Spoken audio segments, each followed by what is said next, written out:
What makes a great duelist? Is it great mechanics and pure fragging power? Is it the ability to be aggressive and fearless?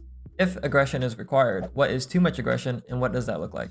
Let's explore all of these questions from the lens of Oxy, a player who is considered to be one of the best duelists in NA. What sets Oxy apart from other players is his ability to find kills consistently no matter the situation by leveraging his mechanics along with his teammates. Whether it's in ranked or in pro play, Oxy has the X factor to carry games. In this video, we'll break down how Oxy's playstyle differs in ranked versus pro play and the key takeaways you can apply to your own game, and also my own opinions as a coach on what Oxy could do better.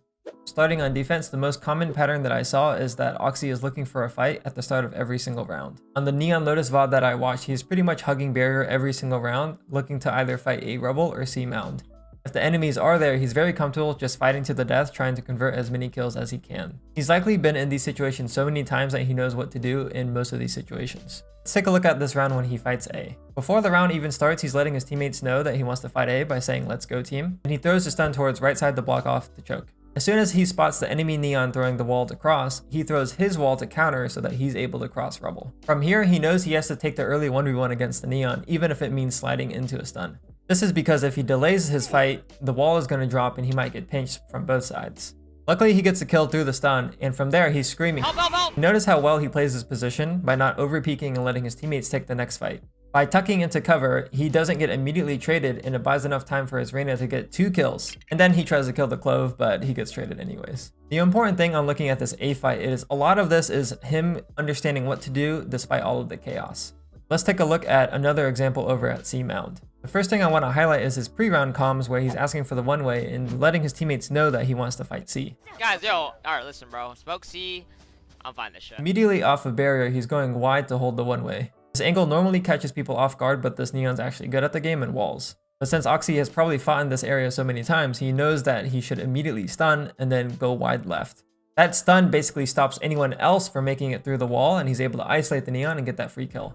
Also notice how the Neon is sliding into 2 people, him and the Clove behind him. After that, they're stabilizing the situation. Someone calls their someone front B, he asks for the re-smoke, and then he will open the door to fight B. That pinch forces the Vice to take a fight, and thankfully our Fade wins it. And from there, he's just fast rotating looking for his next fight.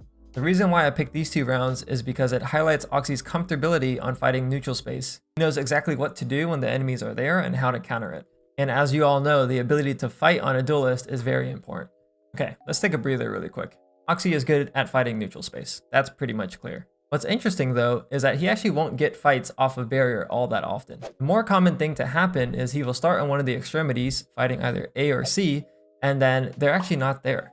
And this is the trap that most duelist players fall into. Should you stay? Should you flank? Or should you rotate? Based on my experience when VOD reviewing the average duelist player, most of you guys are actually too slow to rotate. Oxy on the other hand will make the decision to either immediately flank or fast rotate. Take a look at this pistol round. He stuns A and then he's jump spotting it and sees nothing and immediately runs it down. He's trying to flank B in the first 10 seconds of the round, and it almost works out, but he actually gets killed by his teammate C9 Net on the enemy team. And you guys might see this and think, well, Dopai, this is why we shouldn't insta-flank. You might die to a lurker. So instead of taking the risk, you guys just sit there and hold the angle. And that's exactly what I want you guys to change. You have to be okay with taking the risk and dying an extra 1 or 2 times in order to have a higher chance of looking for fights instead of being stuck in retake simulator. Now, that doesn't mean that you should actually just run it down every single round and try to flank. After that pistol round, Oxy actually never tried to flank for the rest of the game. But he wasn't holding the angle after he took the space either. The most common thing that he would do is he would immediately fast rotate if there was no one there. Taking a look at this example, he stuns, jump spots, sees nothing, calls that there's no one A, and then looks to break the door and rotate. And this round, when he's on C with a Bucky, his teammates call A, so he immediately rotates, and 20 seconds later, he's actually on A site in time to pop his ult and go for a 2K. In another round, he's fast rotating off of A again, and then he's going towards C, and his teammate, C9 Vic, calls him over to fight the door open. Just take a look at the timer here. He's actually fighting the C execute at 126, despite being an A player. Now, you know, he does get insta-traded, and then his teammate doesn't get the kill, and his Reyna has a whiff, but hopefully at this point, you can kind of see the value of what he's doing. I want to show you guys really quickly some cool tech to fast rotate from C. After fighting the one-way and seeing nothing, he likes to rotate by opening the door. Something you can do is actually strafe into the door as it's rotating and get a little bit of a speed boost. As Neon, this extra speed boost lets you spot front B while air strafing around the box. And in this round, it lets him spot the Neon, and then he slides out and gets that insta-kill. And then he overstays and gets traded, which is a problem that Oxy has that I'll talk about later. So let's quickly summarize. Oxy likes to fight early space off of barrier. He will pre-round comm to his teammates on what utility he wants and also to let his teammates know that he wants to fight the space. The enemies end up contesting the space. He's been in this situation so many times that he knows what to do and how to come out on top. But if the enemies aren't there, he's able to fast rotate and then play the rest of the map looking for a kill. Now I want to take an example to bring up an idea called the 80-20 rule. This rule states that 80% of the time on defense you should be playing fast rotate. Normally this is something you do by playing in spawn or somewhere in the center of the map like mid and over rotating on first sign of life so that you are there for the execute. This allows you to avoid playing retake simulator. The other 20% accounts for the other playstyle, which is contesting extremities. And that's pretty much what Oxy was doing this entire game, contesting neutral space on extremities. The reason why Oxy's playstyle is so effective on Lotus is because he's playing Neon. Take a look at his stats. He has an 85% win rate on Neon this act, and a 75% win rate on Lotus. And I believe it's because as Neon, you're able to actually contest an extremity, which is the 20%, but still get the benefits of the fast rotate, which is the 80%. So in other words, there's very little flaws with this playstyle on this map. After this game, I was curious to see if he was doing this on other maps when he's not playing Neon. So the other VOD I looked at was when he was playing Reyna on Icebox. And just like the previous map, he's still playing for early fights. On pistol round here, he asks his Sova to break the dart for him as he's going for the nest push. Fast forward a couple of seconds, they're at A, and he finds a timing because the drone doesn't clear him. And he probably should have got 2 kills here. He complains about mousepad space and shows on camera that he's actually playing on the top left side of his mousepad, so he was running into his keyboard. I wanted to show you guys another round where he's fighting A and he's calming in the pre-round. Earlier, he got info that this ISO kept popping shield lower in order to take the fight. So in this round, he's asking his Gecko to go top pipes so that they can combo a flash when they hear the ISO pop the shield. And it doesn't work as cleanly as it could have, but he's still able to get the kill and then gets traded. And I also wanted to highlight his fast rotate off of A if they're not there. He goes top pipes, sees nothing, and then immediately rotates because there's no dart. He actually makes it to B pretty early, but he decides to be patient behind this box instead, which ends up being a really cool play because he's able to flash out and kill the planter. Then from there, this is where Oxy goes into overheat mode, which sometimes pays off. In this case, he's able to get 1 and then just gets traded. So it seems like Oxy will play a very similar playstyle on Icebox as he does Lotus. And that naturally brings up the question, what does Oxy do on other maps? And that's why I actually do a little sneaky plug. I do pro reviews every week in the dojo to find out answers to questions like this. So if that sounds like something you would like, then check out the description on how to join. For those of you that watch pro play, you might be thinking that this wouldn't work. And I think that's true. When Oxy is playing in pro matches, he will still fight early space, but attackers naturally play a lot slower as they're defaulting and gathering info. So most of the time, Oxy is just left there to hold the early space as his teammates rotate off and plays the other side of the map. This means that Oxy only gets fights in one of 3 scenarios. The enemy team is contesting him early, if the enemy team goes back and re-clears the space he's already at, or if he's rotating and going for retakes. Which is why from what I've observed in pro play, his impact on defense is a lot more 50-50. The attackers could very well just avoid Oxy the entire game and force him to play retake, and he will only end up with a couple of kills. And that's exactly what happens in this game against MIBR on Haven. Oxy typically gets set up on the extremity to hold an early line. In this round, you can see he's getting set up on the early A line with his teammate's util. Rotating over, he switches guns with his teammates and ends up on a Phantom, and then they're playing for the retake. In pro play, they've rehearsed the retakes, and as you can see here, the dart lands directly in front of his smoke, so he's able to get this free kill. And he ends up getting 1 more kill, and C9 wins the round with 3 alive. Unfortunately, they end up losing defense 3-9, and Oxy only has 8 kills and 11 deaths. And this is because defense in pro play is a lot more about a team effort rather than one player trying to take over the game. So at this point, we have a clear understanding on what Oxy's game plan is on defense, in ranked, and in pro play, and have some ideas for you guys to take away in your games. Now let's shift our focus over to the attack half on what Oxy does really well, and maybe what he could do a little bit better. The first thing you'll notice is, just like his defense, he will pre-round comm on how he wants to take the fight and where he wants to go. So in this round here, you can see he's simply just asking his Reyna the blind. Alright, Reyna, you got flash? You can go right here and flash for me, right there, over there. It doesn't take that much effort. It's literally 2 seconds. And the confidence that that utility gave him allowed him to go out wide and just contest the space early, which ended up making the enemy team waste all of their util and they couldn't scale up with it. From there, since the enemy team has no more util to continue fighting, this Clove is stranded. He goes wide rubble to get a different angle from his teammate that's close, and he's able to quickly pick up that kill. And Oxy is even vocal on the rounds where he doesn't want to fight. So if you look at this round here, he gets full util dumped and he was unable to actually go out. So he goes, alright, back up team, back the fuck up. They're all 5 there. Go. And because of this, they end up getting C-site pretty freely, but they still end up losing, unfortunately.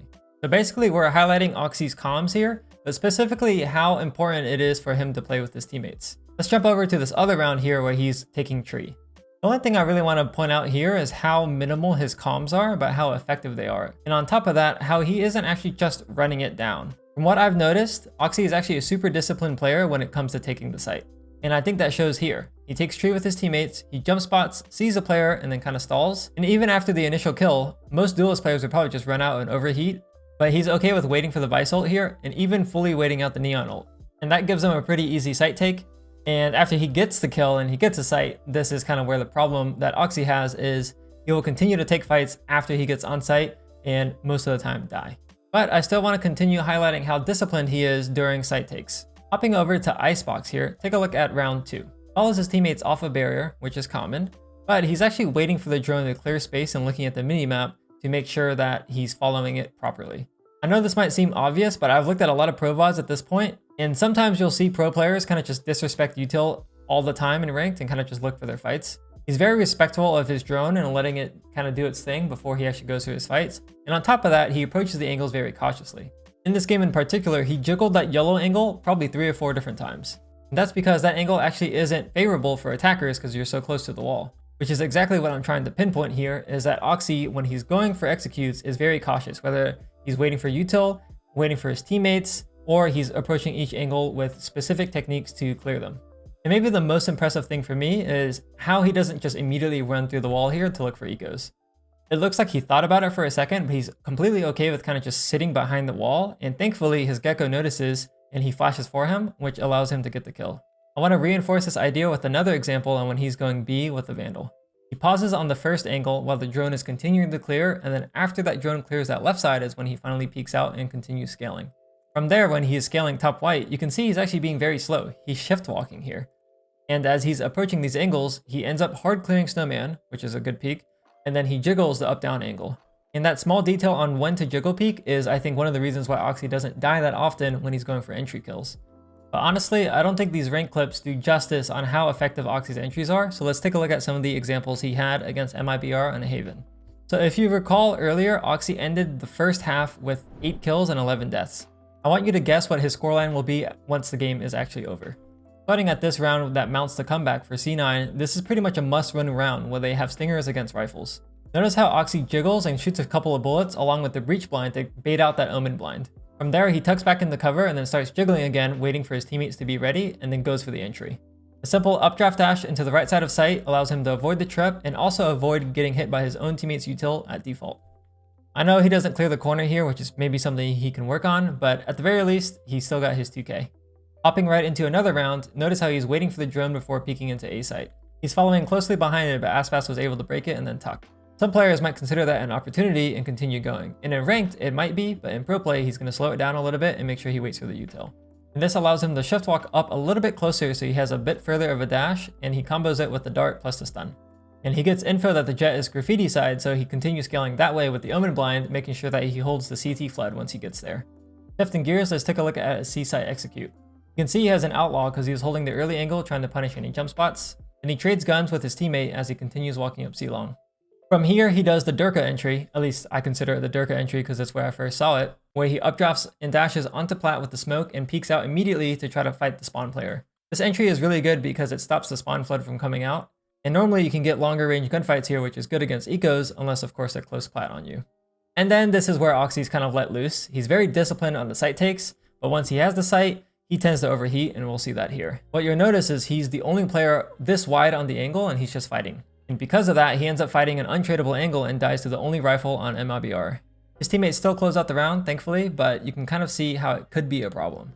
Taking a look at another C entry, I want you to notice how patient he is after he dashes in. There's a couple details that you need to see here. One, because he waited, the dart actually scanned and let him know that this guy was falling back. Two, is that by waiting, it gives his omen time to TP into that top site smoke so they can double swing spawn. And three, he's able to kind of pre-fire this logs angle quickly before continuing to fight spawn with his teammate. Now I understand that this execute isn't all Oxy here. This is probably an execute that they've rehearsed before where Omen does a garage smoke and then does a one-way on top site so that they can double peek spawn and catch someone off guard. But still, I want to give credit to Oxy here because his entries have been super consistent on this map and in his ranked VODs as well. Going into the post plant though, this is again kind of where Oxy goes unhinged with his fighting. In the same round here, he decides to take the same approach on fighting the spawn guys pretty much alone. And you might be thinking, well, Dopai, his teammates are separated here and he has to take the fight. Well, if you look at his inventory, he actually has a jet smoke, which means he could one way to counter the push and kind of just stall and wait for his teammates to get unstunned. But instead, he kind of just takes the swing. And thankfully, he wins his first duel, but he could smoke after, but you'll see he continues to fight regardless. If you'd have watched that round on its own, you might not think anything of it. But after reviewing all of these Oxy VODs, I've noticed the pattern that he tends to kind of just fight in the post plant, even if he has util to continue to delay. And I think this is an X factor that makes him really good, especially in ranked, but when he starts to play against better opponents, like in pro matches, it might be where he falls flat just a little bit. It's one of those things that I think helped him become the player he is today. But I think if he wants to be a contender for one of the best duelists in the world, he might have to become a little bit more like Aspas, who is commonly referred to as a baiter. Aspas has been getting some flack recently, being called a baiter.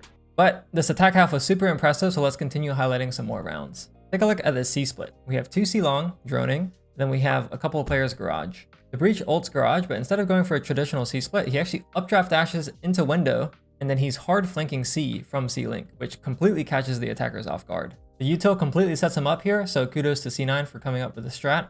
And this is where we kind of see Oxy maybe play a little bit too aggressive. There's the argument that he could just hold the smokes here and then try to hold the space, but he is up 2, he could just fall back onto site. But he decides to do neither. He pulls out a shorty and pushes the spawn smoke, which he does get the kill because he's so insane. But even after that, he walks out of the smoke again and then gets traded. I think if he wanted to be a little bit more disciplined and just stayed in the smoke after getting the 3rd kill, he could make the retake very difficult by just staying alive. Alright, here's the last round that I want to take a look at. It's another C rush here, but notice how he uses both of his smokes to kind of guide his teammates. One for close and then one for a little bit further. This is a type of entry that really only works when you have jet knives, because you actually don't need to have the smoke to dash into. And then after he's coming out, he updrafts, looks plat, sees no one because you can see if they're hiding, and then dashes forward. Site's pretty empty and Oxy's not in a position to overheat, so he decides to kind of fall back here and vibe out to play the 5v5 post plant. He gets one fight on plat where he gets spotted, but thankfully this time he falls back. Because he was actually forced to fall back to his teammates, fights he ends up getting are all on the same angle as his teammates. And that's where he's able to get 2 kills, one from the guy peeking sight, and then one on logs. And as in typical Oxy fashion, instead of falling back and playing the numbers advantage, he decides to play for the clip and actually ends up getting a very nice 4K. Unfortunately, they do end up losing this game 11-13 to MIBR, but to start that comeback down 3-11 is truly impressive. And remember how I said Oxy started that half with 8 kills and 11 deaths? He ended that game with 27 kills and 20 deaths, which I think really highlights the power of his entries and his attack half in general. So what did we take away from his attack half? Well, first off, his entries are very consistent for a couple of reasons. The major one being that he's able to kind of capitalize off of utility and be patient enough to wait for it. And this is true even in ranked where you normally can't coordinate that much. It takes the time, even though it's a short amount of time, to ask for very basic util. And I think the other reason why his entries are so effective is because he will wait for his teammates when necessary. It's one thing to wait for util, but it's another to actually dash in and then pause for a second to wait for his teammates to scale. The other takeaway was actually a critique from me, where I kind of just noticed that once Oxy got a kill, he would be more likely to continue fighting and not use utility to reposition. And for those that know me, that might actually sound a bit odd because normally when I coach players, I tell them to take more risk and I'm okay with them making mistakes and kind of overheating. And that's because generally I think it's easier to take a player that's too aggressive and make them more disciplined than taking a disciplined player and making them more aggressive. Oxy in this case is a professional player, which means that he does require discipline. And to his credit, he has done that. He will communicate to his teammates on how he wants to take the fight and where he wants to take the fight. The only thing left that I think he needs to plug in a little bit is his post-plant aggression. And honestly, I think Oxy is aware of this. It's not something that he does just on attack as well. I know I said I was only going to show you guys one more clip, but this one actually is the last one. Jumping back into this Icebox game on a retake, he gets his first kill and immediately is hunting for more. There's a couple things to note here. He is swinging with the Gecko blind, which is good, but he also has 2 of his own blinds. Now even if we say the first swing is fine, let's actually play out the rest of the clip. He gets 2 amazing kills when he's tunneling backside against the 2 players pushing him. And all he had to do after that was to dismiss, reposition, and then use both of his flashes with his teammate. And based on his reaction, he knows this. He even says, "Just press E, bro. Just press E." I hope for the future of NA that he will continue to develop as a player and reflect on his overheating tendencies. My unsolicited advice as a coach to him is to practice his ranked games with a little bit more discipline so it can hopefully show up in the matches. Hopefully you guys enjoyed this breakdown of Oxy and learned something from it. Like I said earlier, if you do enjoy the pro reviews, then check out the dojo because I do pro reviews every week looking for stuff like this. Other than that, comment down below who you want reviewed next and I'll review the most upvoted comment. Thanks for watching guys, you guys take care.